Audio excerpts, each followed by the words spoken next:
The story I'm about to tell you is not one of joy, but of pain and survival. It is the story of a young girl named Amarachi, barely 14 years old, whose life had been turned upside down when death stole both of her parents. Amarachi had only one person she called her own, her little sister Chisom, a fragile child of 8 years. Together, they lived under the roof of their stepmother, Mama Ikem, a woman whose heart was as hard as stone, and her two sons who were twice as cruel. Life in the village moved slowly, like the crawling of a snail. Each morning, the sun rose with golden light over the red earth, birds sang in the mango trees, and children laughed on their way to school. But Amarachi never joined those children. Her mornings began differently. Before the rooster's second crow, Mama Ikem's voice would pierce the dawn. Amarachi, lazy girl, get up. Take this basket of fruits to the market. If you return without selling all of it, you will go hungry tonight. The words were always the same, sharp like thorns.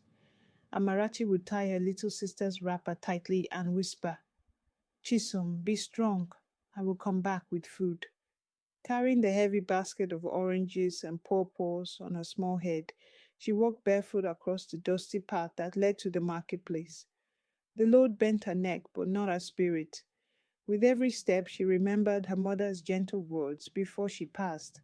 Amara, no matter how dark life becomes, never stop fighting for your sister. But fighting was not easy. The villagers often pitied her, but pity never filled her basket with sales. Many would bargain harshly, knowing she could not afford to take the fruits back home unsold. Under the scorching sun, she would stand calling out with a cracked voice, Sweet oranges, ripe pawpaws, please buy.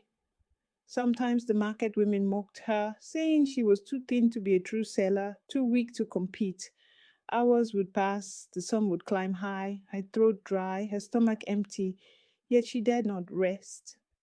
For she knew what awaited her if she returned home with fruits still in her basket, Mama Ikem's cane, her brother's fists, and the long night of hunger.